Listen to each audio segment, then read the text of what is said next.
One of the amazing things about John Williams is how he has the seemingly unique ability to create a score that lives forever in your head, a soundtrack.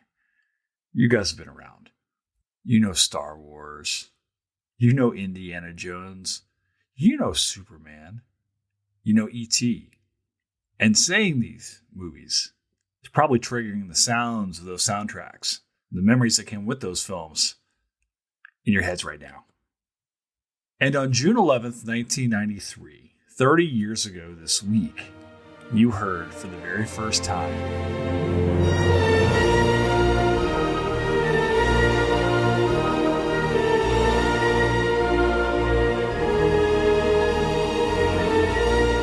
Jurassic Park changed the game. It sits in our cultural minds, not unlike these other films. Because just like with Jaws or Star Wars, it gave us a thrilling film, courtesy of Steven Spielberg and Michael Crichton, the actors and crew that made this film, that we saw for the very first time. In Jurassic Park, we believed in dinosaurs. The addition of CGI to practical effects, along with that score, and the perfect casting of this film and the direction made you believe that dinosaurs were real. So this week, I wanted to go back and revisit one of my favorite films. There was a thing going around on Twitter earlier in the week asking for favorite films. And it was a really fun little thing to see what people were posting as far as what movies they thought were perfect. Well, I think Jurassic Park is a perfect movie. And I recently came to know a new friend of mine. Her name is Dr. Elizabeth Jones, and she's the project coordinator in the Zano Lab for Cretaceous Creatures public science project at the North Carolina Museum of Natural Sciences, and she's also a postdoctoral research scholar at NC State. But what she does is focuses on the history of science. She focuses on how people investigate the past. In a lot of ways, we think about paleontology as a science, right? It's also a history, right? It's an environmental history of the past, using different ideas, methodologies to tell of a world, our world, before there was an hour. And it's fascinating. Like myself, she attended Florida State University. She got her master's degree from there before going off to get her PhD in Science and Technology Studies from University College London. She's got a great new book out. It's really exciting, called Ancient DNA, The Making of a Celebrity Science. It's out through Yale University Press. And she talks about the untold story of the rise of a new kind of scientific field. What actually, a lot of it gets pushed by Jurassic Park. A lot of paleontology that we know now is either inspired by or responding to what we see in Jurassic Park. So I wanted Dr. Jones to come on board and talk to us today about her work and, of course, the memories of Jurassic Park. And folks, I spared no expense. So sit back and relax and welcome to Jurassic Park on Historians of the Movies podcast.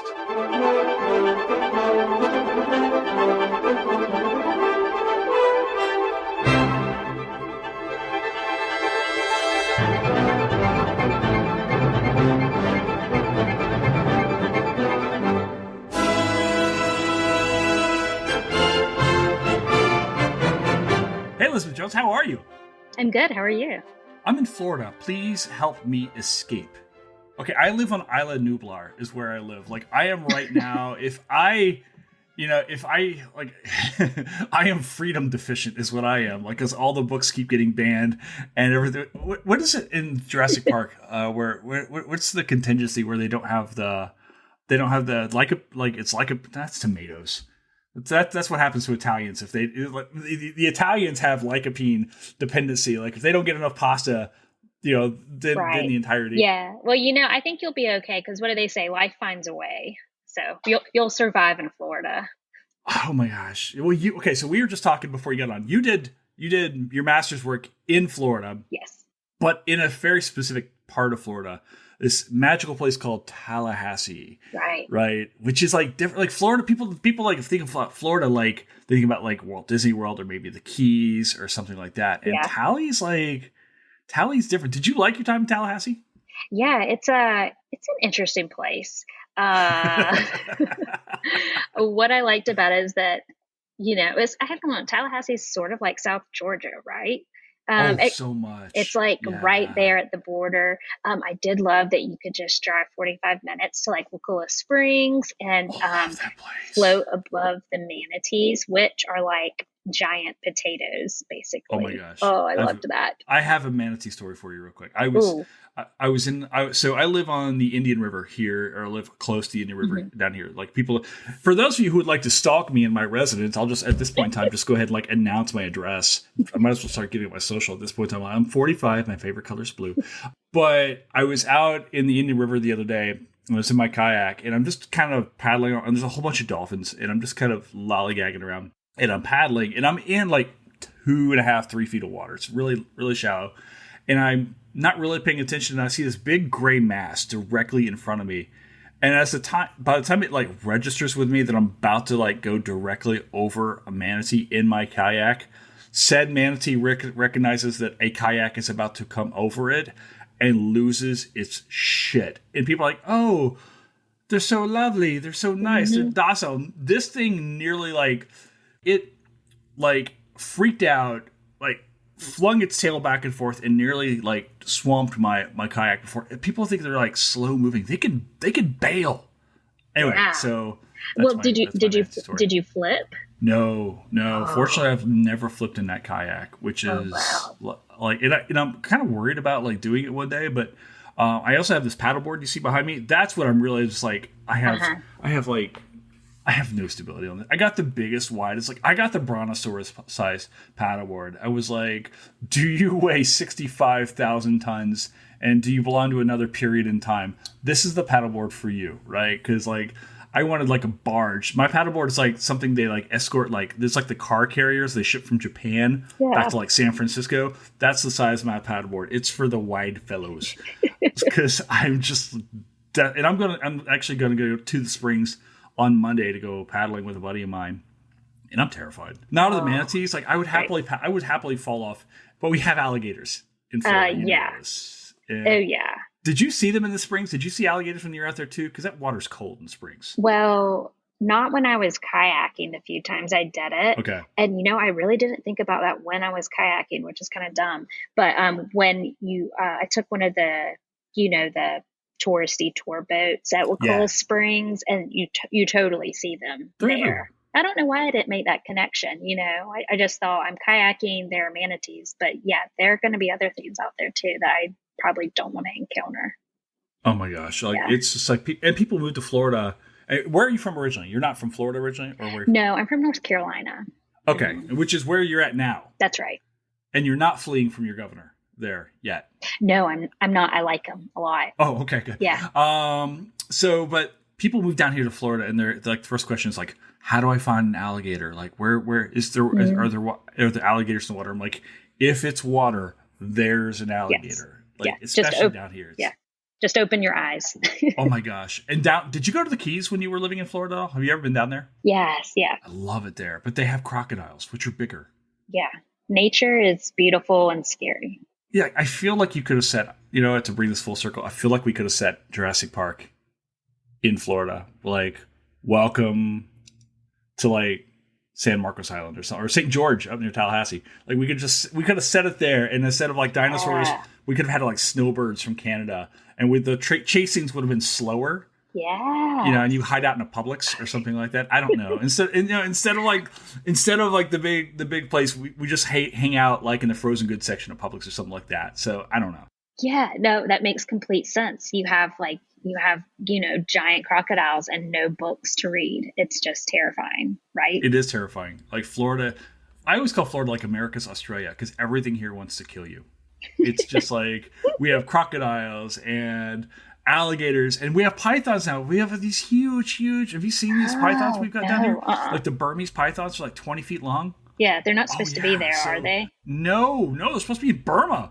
But like, I think the whole idea is like after Andrew came through back in like '92, some of the pet shops like got destroyed, and then the snakes that were in there like fled. Does a snake flee? Slither? Slide? Go? Went? Slithers. Yeah. Right. To the Slithers Everglades. away. Yeah. And now like there's no fur-bearing mammals in the Everglades. They've just eaten them all. Yeah. Like I know I was watching a thing the other day, and like they pulled out like 2 deer out of a snake.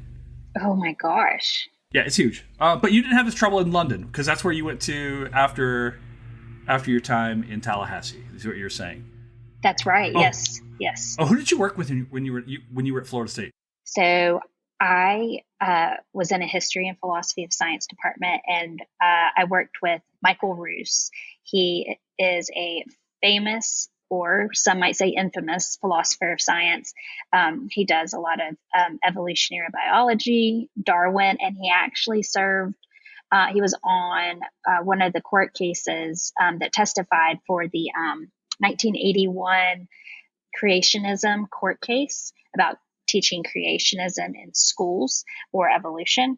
So he does that kind of thing. That's his public science contribution. That's awesome. Yeah. And then I worked with Greg Erickson.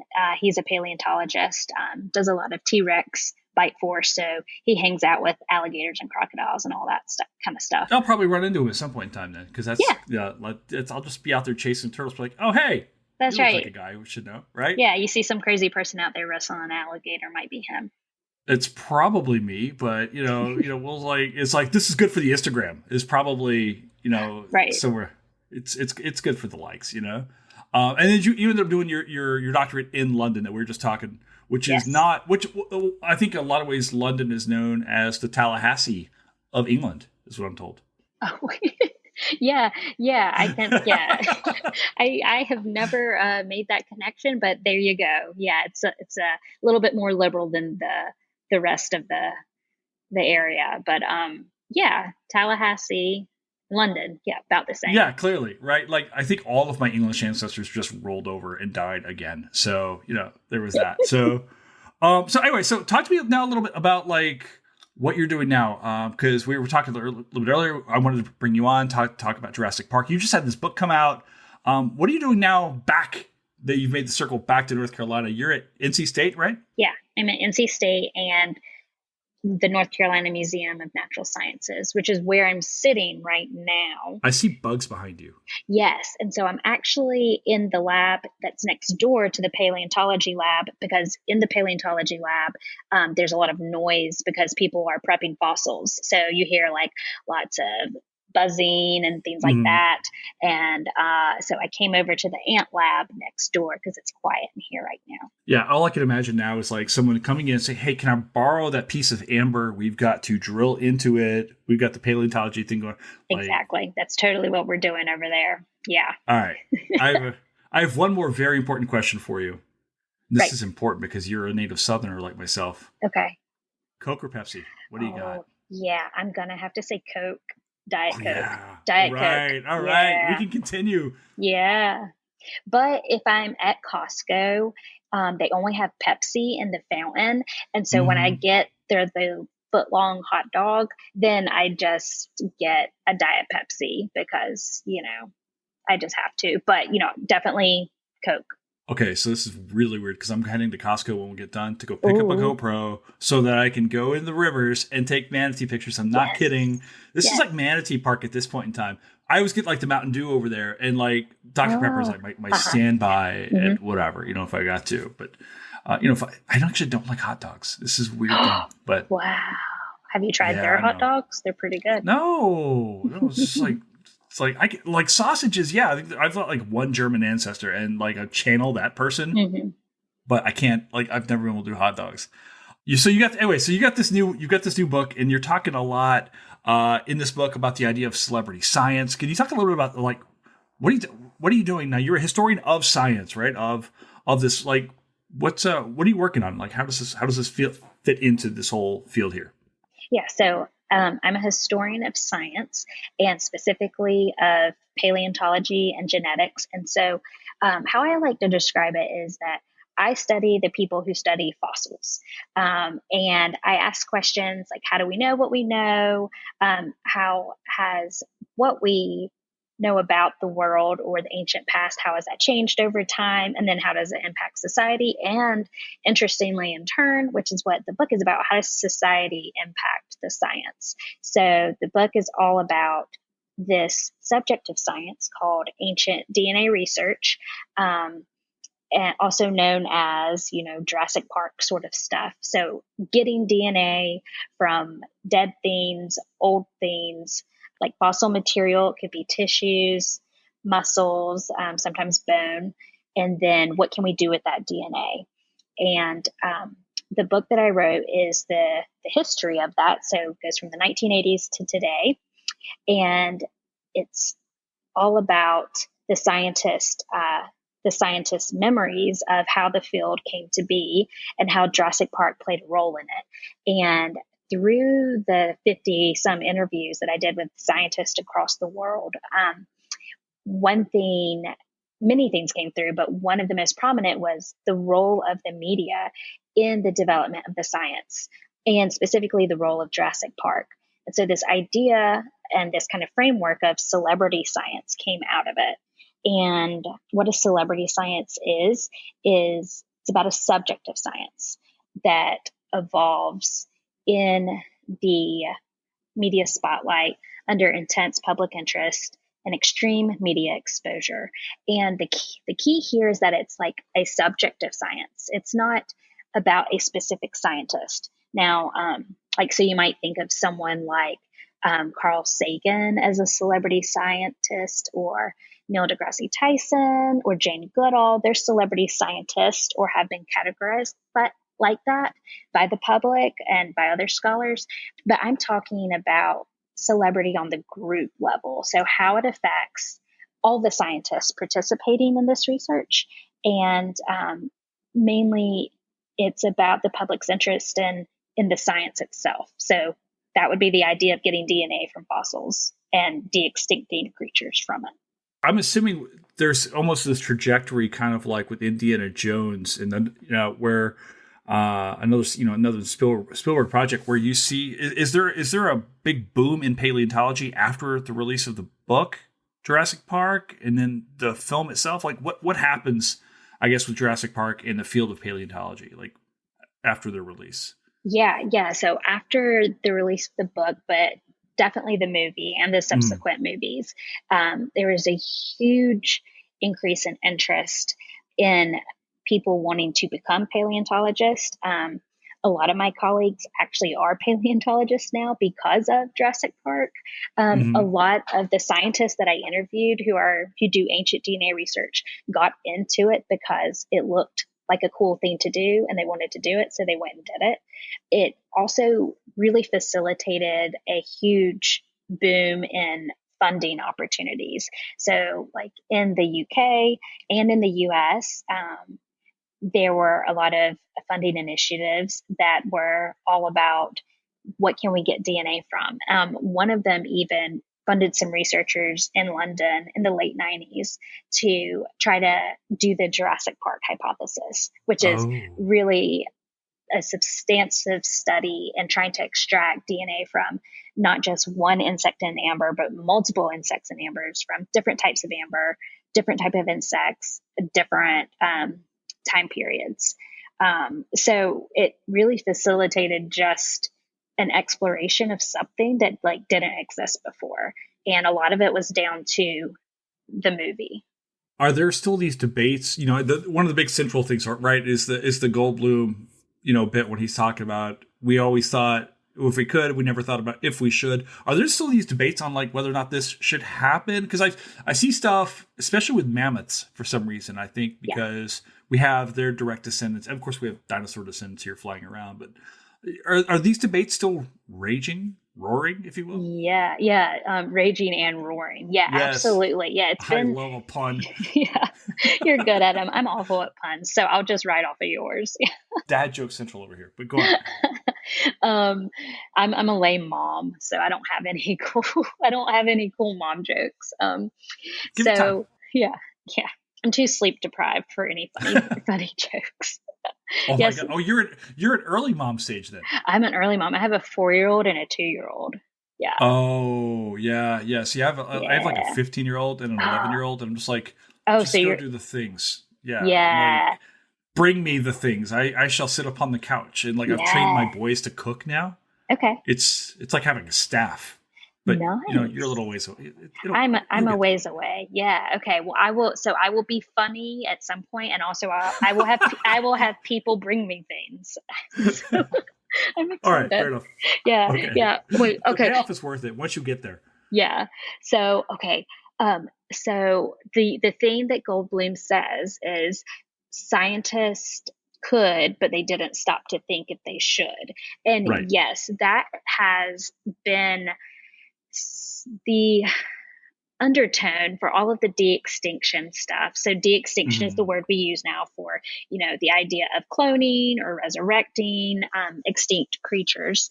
That has been the undertone behind all of this, actually, really since the 1980s. When you look at historical documents, as in newsletters or letters between scientists, and newsletters meaning among like scientists in the early community of ancient DNA research, talking about like, yeah, what can we do with it? But then also, should we do it is another, not an exclusive, but another consideration.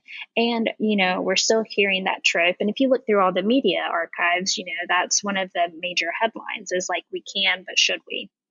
And yeah, like you said, mammoths are the hot topic and have been for a while, but, for, I would say good reason because we have all the whole genome. We have a ton of genomic data. We also have living descendants, so Asian elephants that could be surrogate for whatever potential mammoth. And then also, have you heard of the organization called Colossal? No, but go on. Okay, Wait. all right. Okay. It sounds like a James Bond villain, but go on. I want to Oh, hear about Colossal. like oh, maybe it is a villain. I don't know, but it is a pretty brand new um, research company, biotech company. It started about a year ago, and George Church, who is a Harvard geneticist, who is a brilliant guy, he's well known, he's credible um, for his research. Not just in genetics, but just more broadly. He is a huge partner in this, and he and his team are saying that they're going to bring back the woolly mammoth through a ton of money that's been thrown at Colossal, this biotech company. And so you've got the funding, you've got the genome, and you've got someone like George Church, who is a credible name. So, that sounds like a pretty decent formula for probably bringing back the mammoth in some form or another. So stay tuned, I guess. It's funny that this guy's name is George Church because it kind of leads into a question I had for you, which is talking about the discovery of these dinosaurs, their popularization, obviously ultimately the idea of bringing them back. I'm wondering, do you get into the religious components of this? Like, is there a religious pushback Mm. against the idea of I mean, I guess at first, dinosaurs themselves and this idea, like, but then also the idea of bringing back animals that might be extinct. Is there a Mhm. religious component to any of this, and how does that like manifest itself? Oh, what a great question. So I don't talk about that in the book. And, I really would like to do, some separate research on it. But okay, there are a couple things I can say to that. First, when we talk about is there a religious component to this idea of de-extinction? When I was speaking with the scientists, most of it was pitched as an ethical or moral argument for or against bringing back extinct animals. So one argument for bringing back extinct animals, in the case of something like the thylacine, that is this like Is super. that the You have wolf? Yeah, yeah, yeah. It's this super bizarre wolf-like creature that it Yes. looks like a dog. It looks like a hyena or a wolf, and it has stripes, so it's kind of like a tiger. And it eats meat, but it's also a marsupial, which is really bizarre. It's all these weird things. But it was hunted to extinction and displaced. And the last one died It's I Australian, think, right? yeah, sorry, in Australia, the last one died, I think, in the early 1900s. So the argument there for some scientists is that, we humans played a direct role in its demise and its extinction. And so we have a moral obligation to bring it back to life if we can. So that's a sort of, it's not a religious argument, but it has that moral component, which is super interesting. Now, another argument against de-extinction is that we have a moral obligation to care for these creatures properly once they are brought back. And that doesn't mean bringing them back to just exist for a few moments or for their lifetime, but creating a sustainable population also with like an environment, like a complete ecosystem to support it. Then also there's the moral argument of like who or what species are you displacing at the cost of bringing said mammoth back or passenger pigeon. So it's just some really awesome philosophy of science and going on right there. And then the other component, though, about religious perceptions of de-extinction is there are some groups of creationists. So these would be Christians who believe in usually like a young Earth, so about 6,000 years instead of the 4.5 billion years old that we have evidence for based off of geology and astronomy and all of that kind of stuff. They believe that some of these studies, particularly some of the studies by Mary Schweitzer, that show evidence of soft tissues or proteins or chemical markers that look like the preservation of DNA, this stuff that has been found in dinosaur fossils, they argue that that is evidence for a young Earth. And so that's an interesting way of like kind of, I guess, for lack of a better word, of co-opting scientific evidence to support a religious worldview of a young versus an old Earth. And that's been some really interesting side conversations that have come into this kind of world of ancient DNA. Yeah, it sounds like the most minimal question of all of this is, can you do it? Right. And then like, what happens next? Like, how does this inform, like, how do we understand like our world or our place in the world to go into a metaphysical, spiritual level? Right. And I'm really particularly interested actually in this idea of like what happens about reintroducing animals and species into ecosystems that have moved on without them. Right. Right.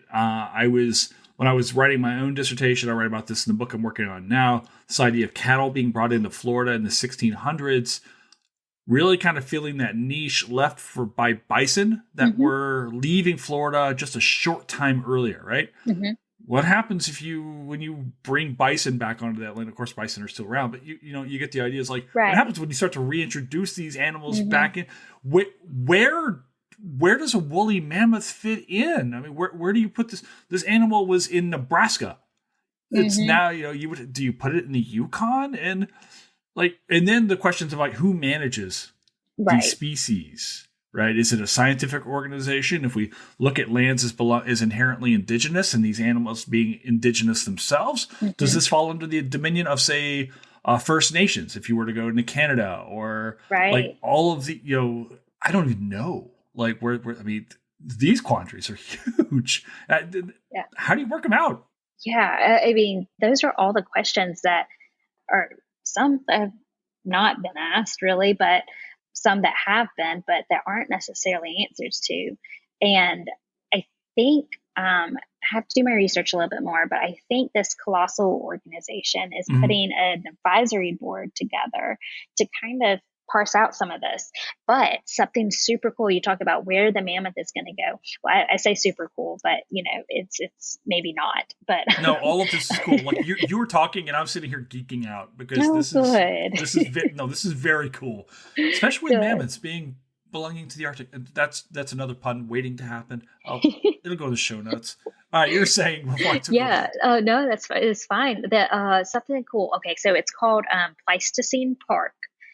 So not Jurassic Park, but Pleistocene Park, which is the Pleistocene is when the mammoths were alive and well and doing their thing. Right, All right. So this is like a legit proposal, and it was actually put forth, gosh, about 20 years ago now. Well, like early 2000s.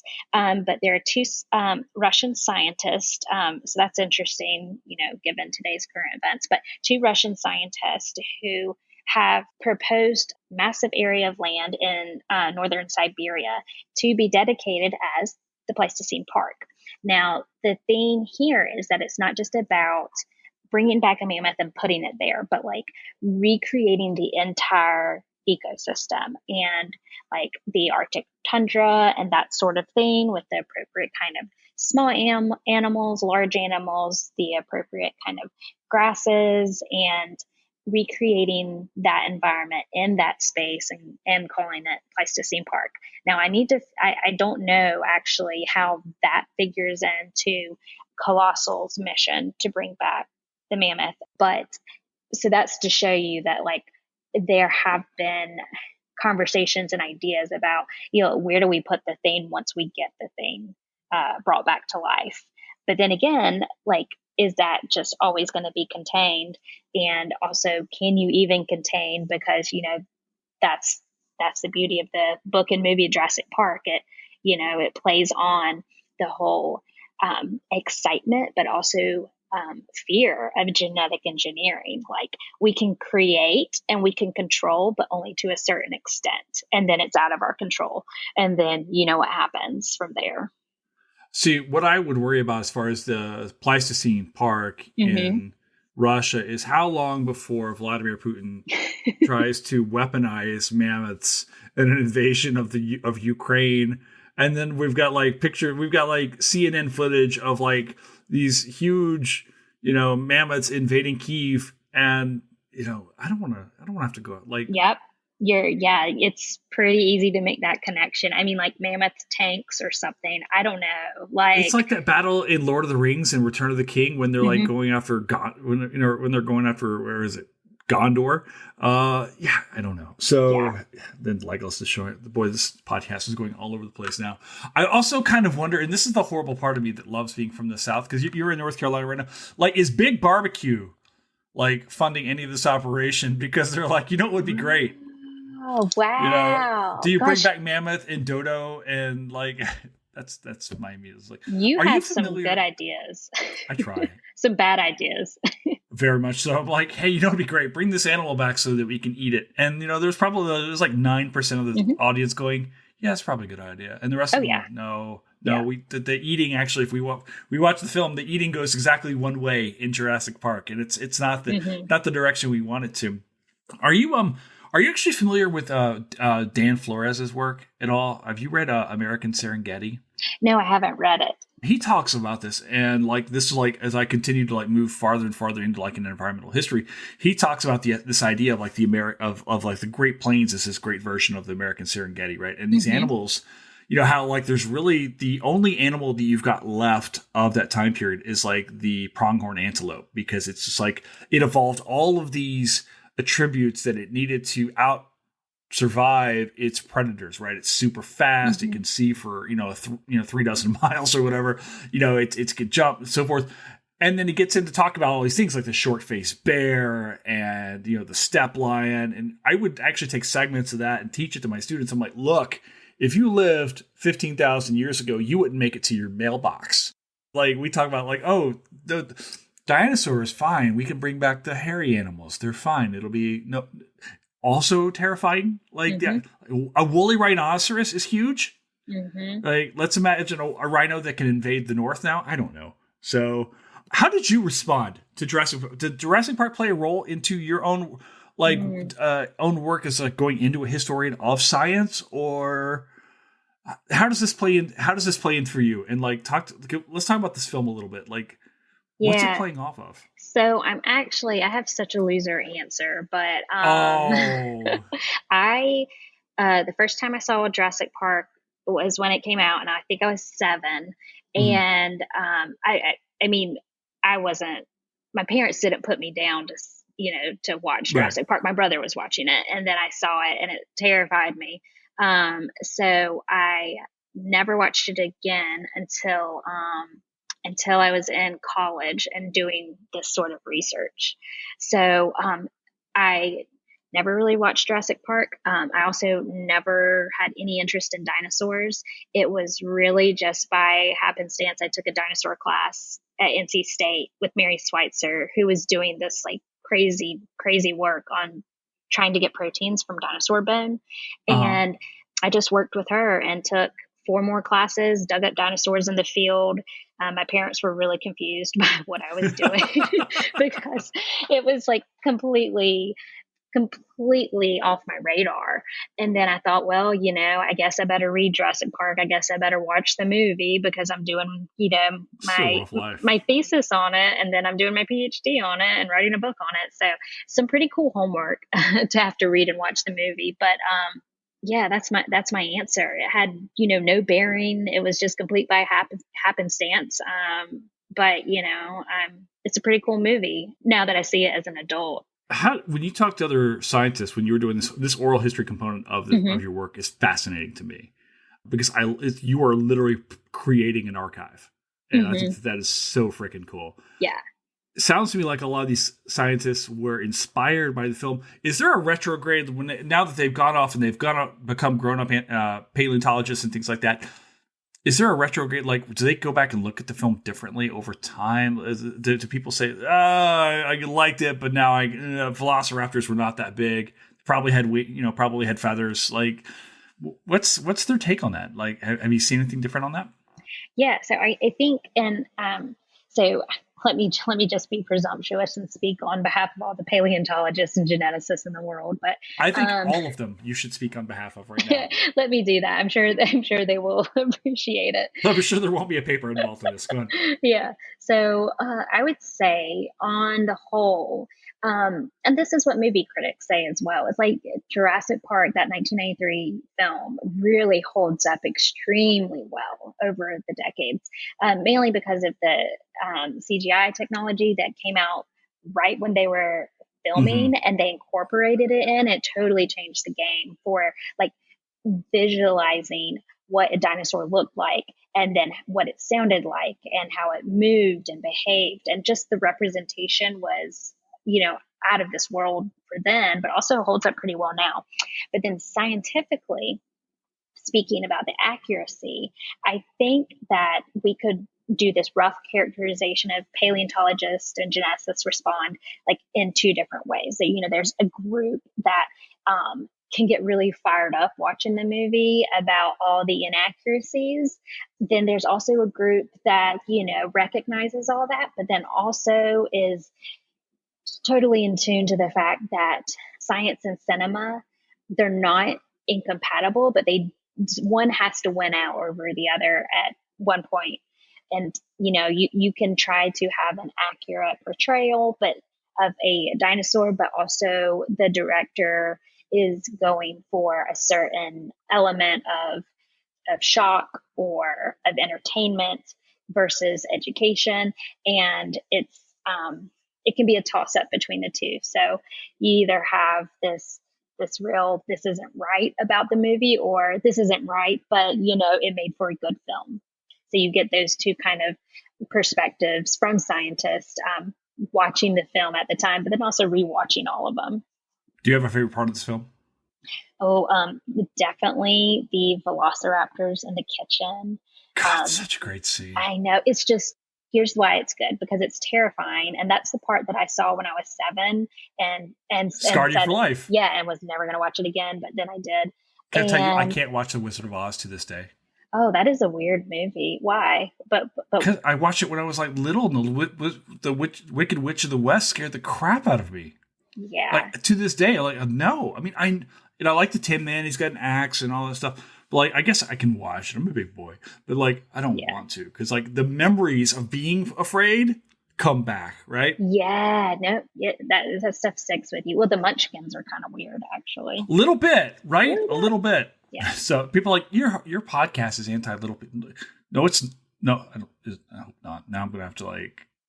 I also don't like Willy Wonka, but for other reasons. Like that movie just weirds me out too. That's a weird movie. Anyway. Yeah. Go ahead.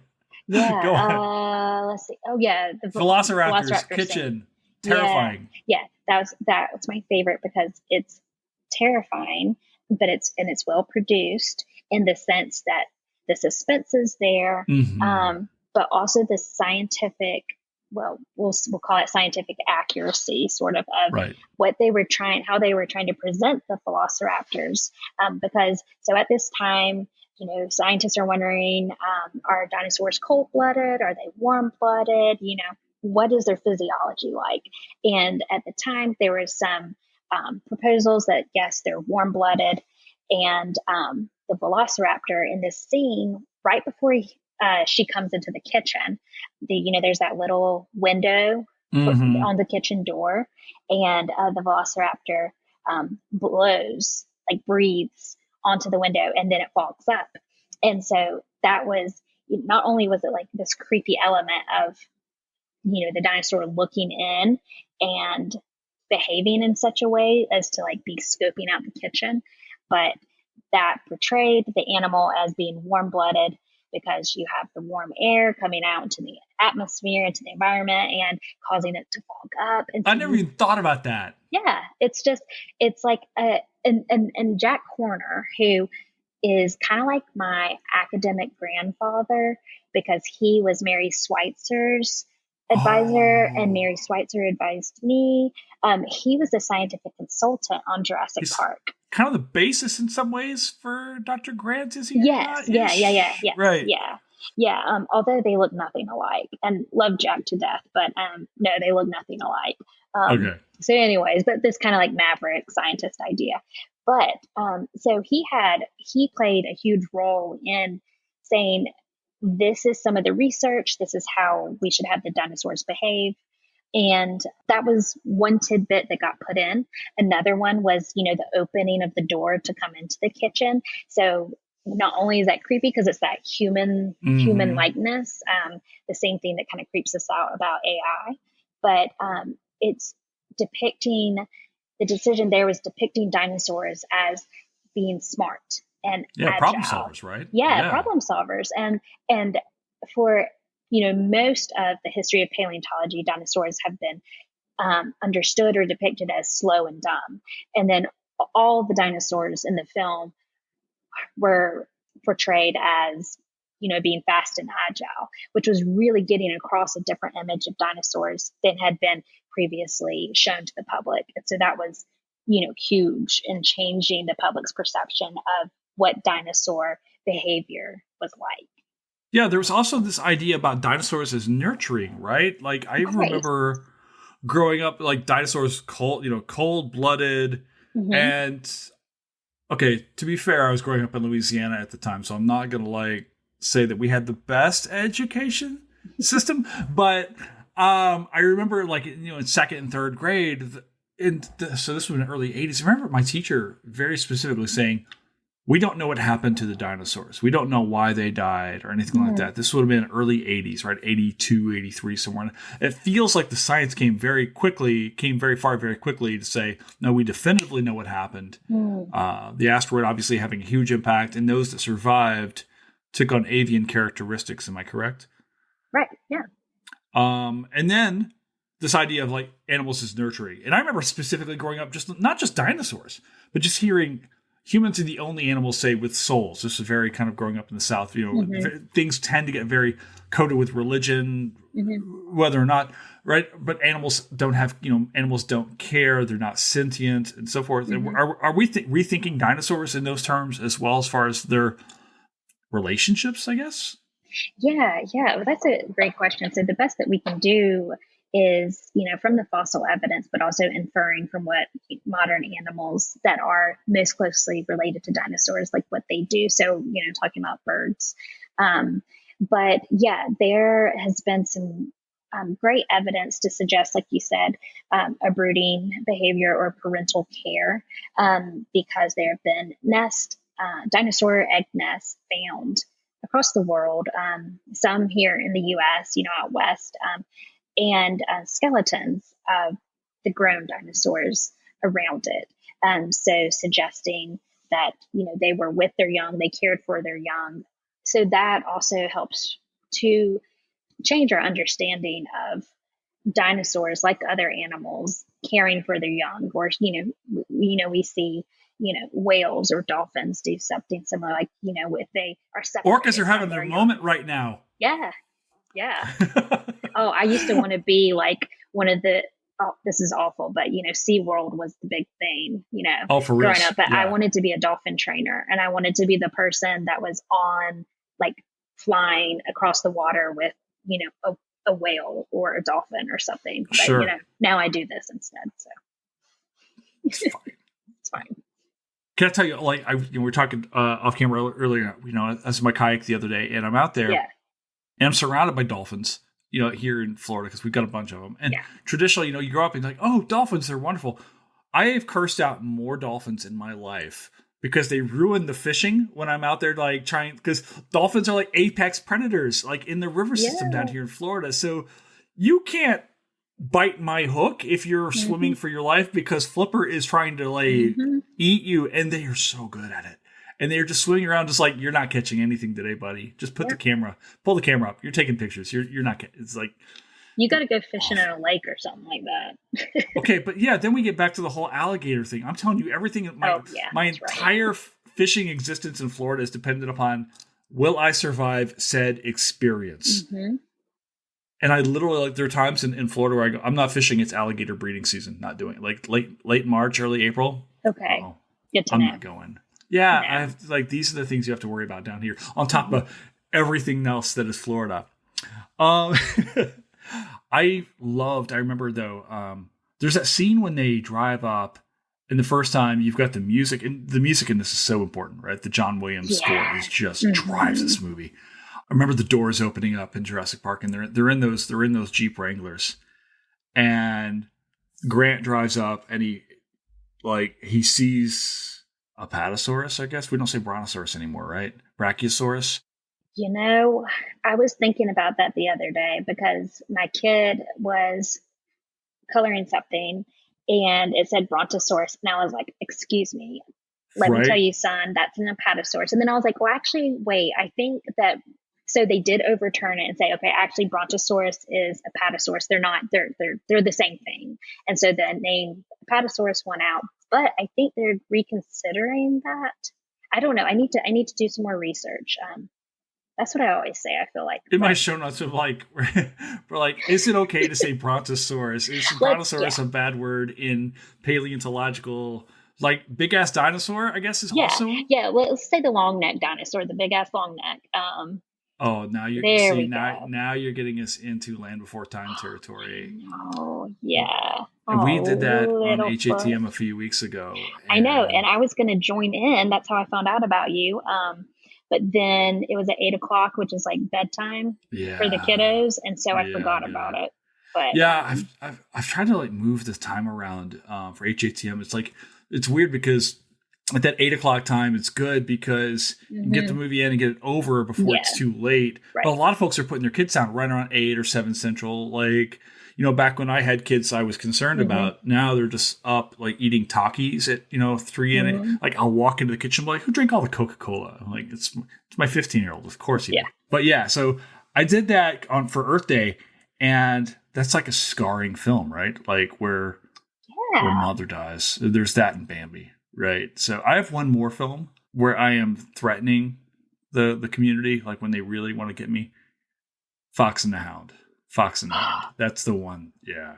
That's the one Disney movie that I don't watch. Nobody watches Fox. No one watches Fox and the Hound for fun. Who made that anyway? I'm going to go to Disney World on Friday, and there's not going to be a single thing about Fox. Actually, I'm going to Animal Kingdom. I'm going to go to Dinoland USA. Have you been to Animal Kingdom, like, or Universal? Where they've done this stuff. Animal Kingdom's Dinoland USA is so cool because it's got that whole like roadside stand, like someplace in Chattanooga found a footprint someplace and they built like this whole tchotchke empire around it, and that's what you've got. Cool. I love the theming. I want to ask you about you took the class in dinosaurs. Yeah. Do you have a favorite dinosaur?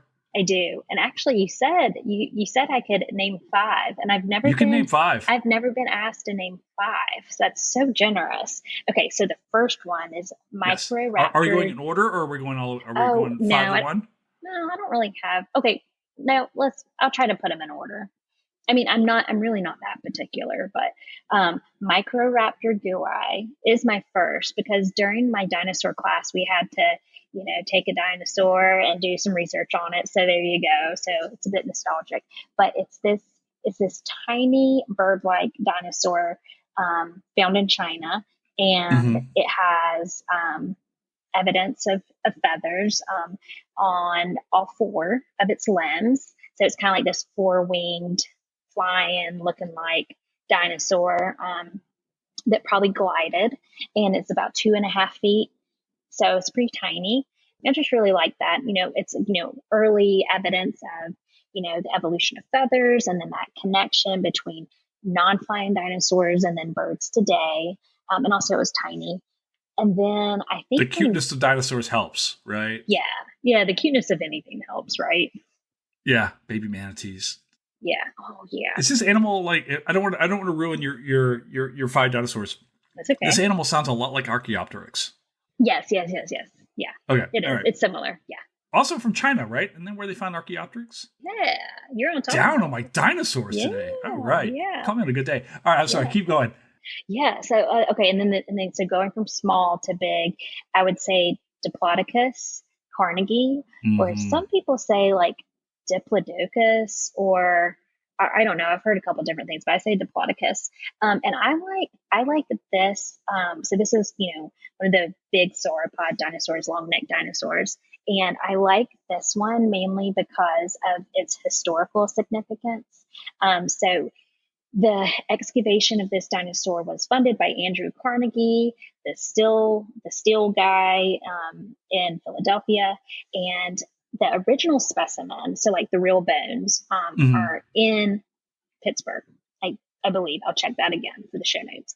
But Probably right for a Carnegie. yeah, He's funding it, right? yeah, and so at a museum there that he funded, and but then he commissioned the making of multiple casts, so replicas of the entire skeleton, which is a huge to do, especially like what's 100 years ago. Mm-hmm.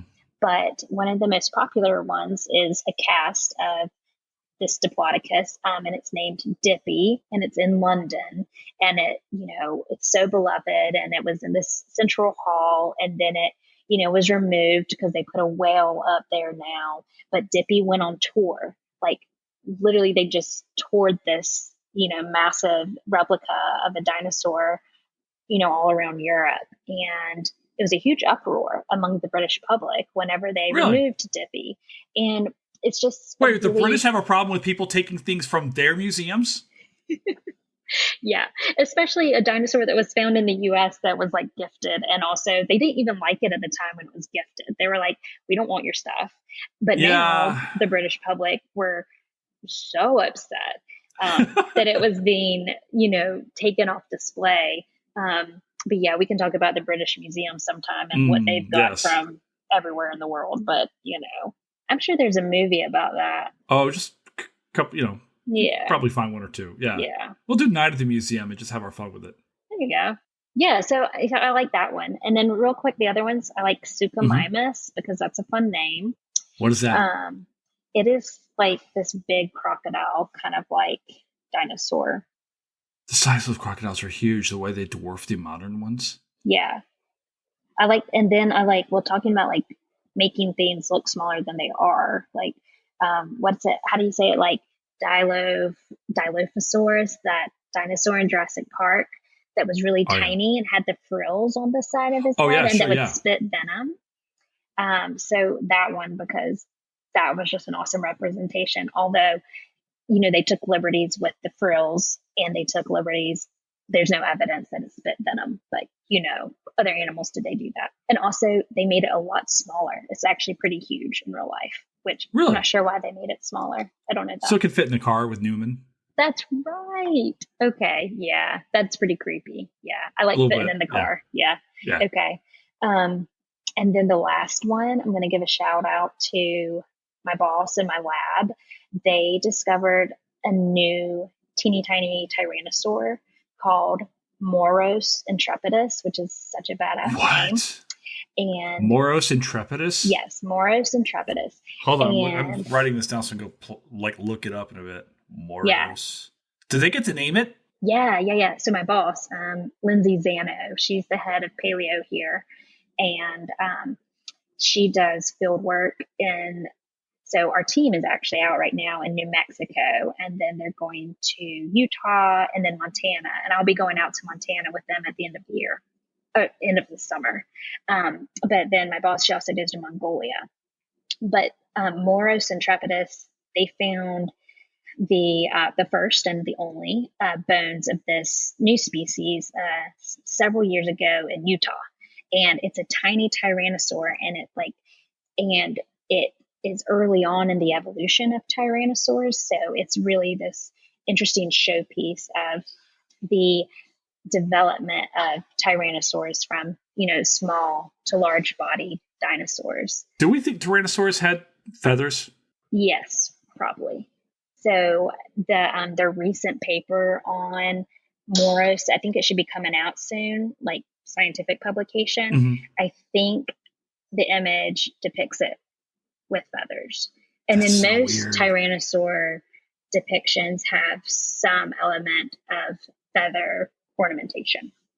It's so weird, right? Because growing up, like, they're just skin and gray, and the idea that we had it wrong the whole time.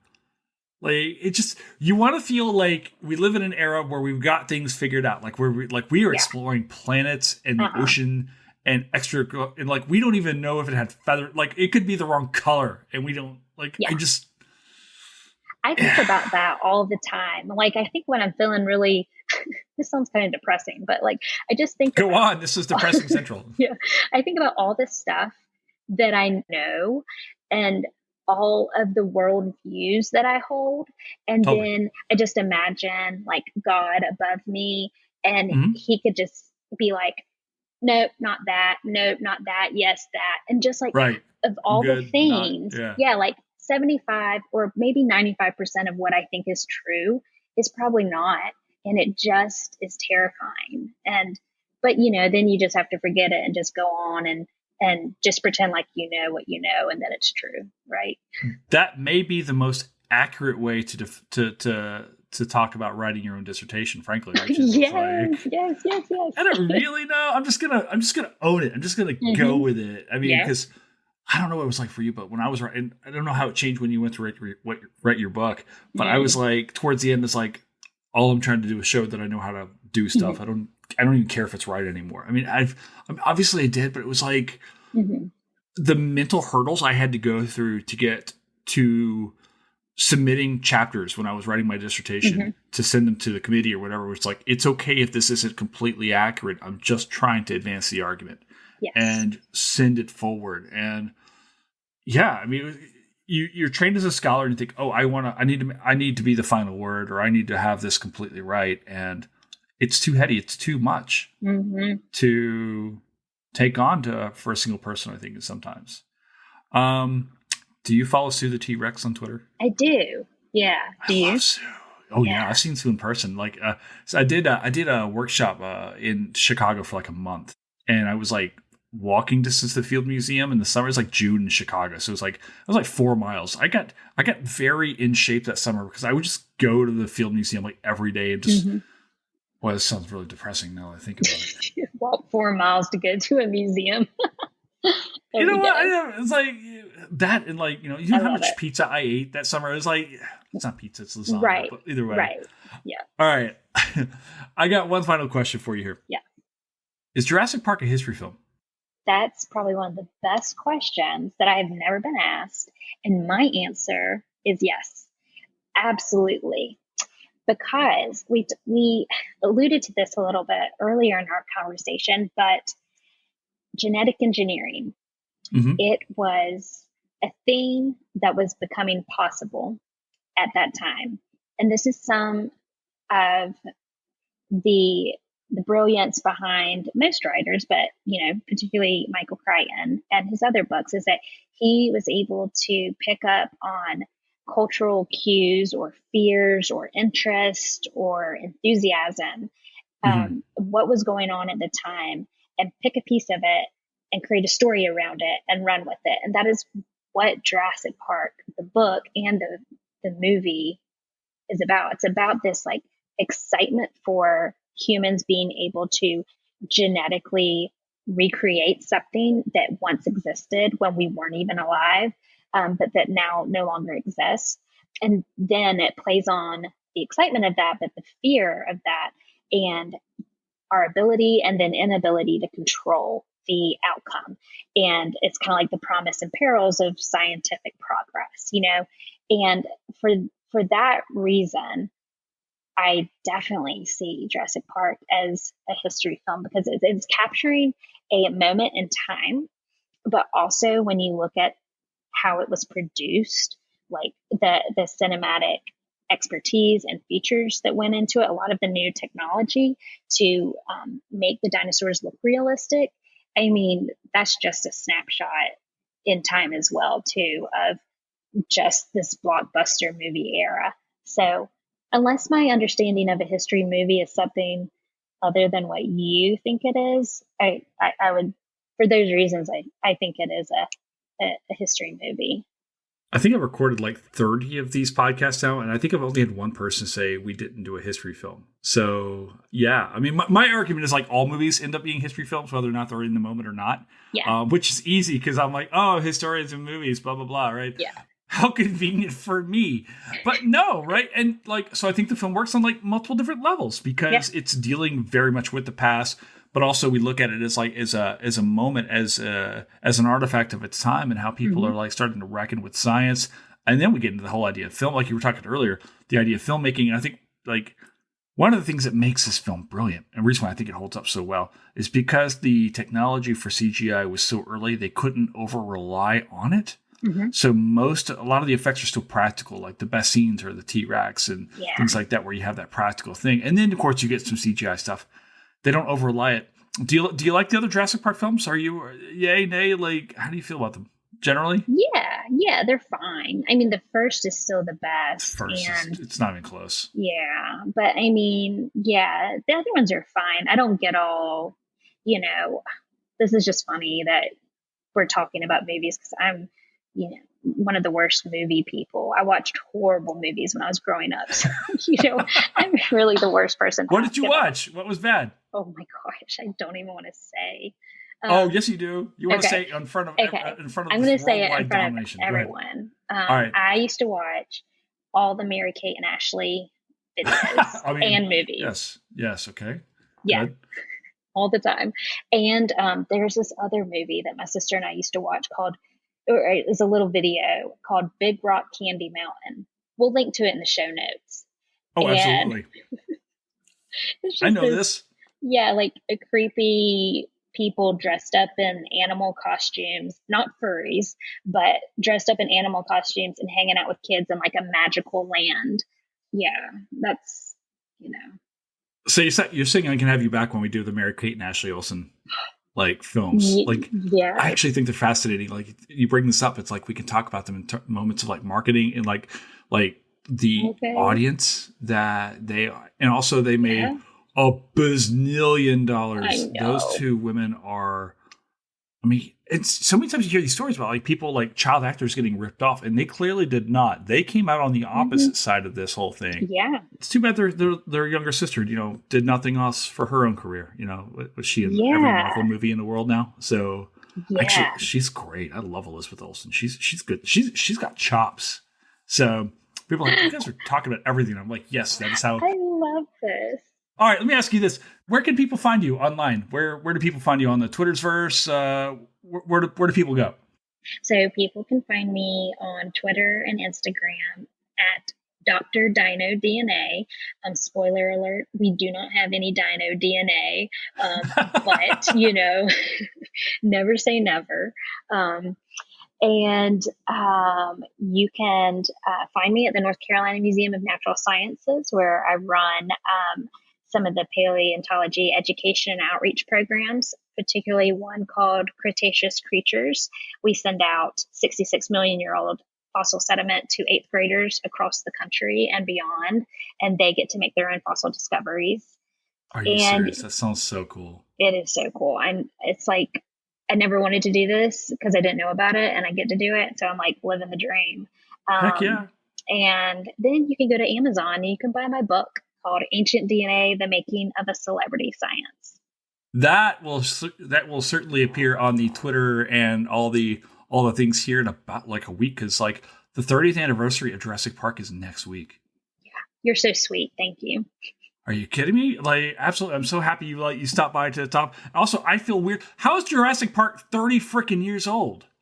Yeah, in a way, it seems like it should be older because just how we hear so much about it. But yeah, you're right. It's 30. It's getting up there. Cultural. I think it's a perfect film. I think it's a perfect movie. It's so good. So, yeah.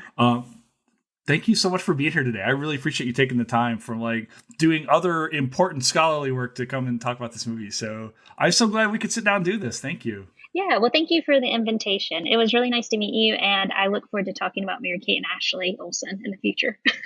You don't even know how serious I am on this. We are definitely doing that. Oh my gosh. Love it.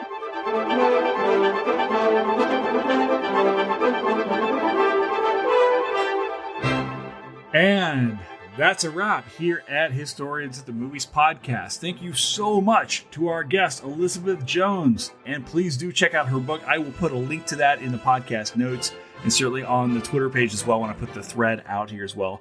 She is just absolutely amazing. Thank you, of course, to our producer, the noble Fletcher Powell. You can find him on Twitter at Fletcher_Powell. And of course, you can find me at Herbert History on Twitter as well. You can find historiansofthemovies.com. You can also find our Instagram page. And thank you so much for listening in and joining in, listening to this podcast. When you get done today, do me a solid, leave a review of the pod on Apple, Spotify, whatever it is that you're doing. It will really help the algorithms and help us keep spreading this mission. So thank you so much for taking the time to listen in, be part of this. We've got more cool stuff coming up for you. It's going to be a great summer, you guys, and I'm so happy that you're spending with me. I'll go ahead and tell you what's coming up next. Next week, it's Batman. Ciao for now, guys.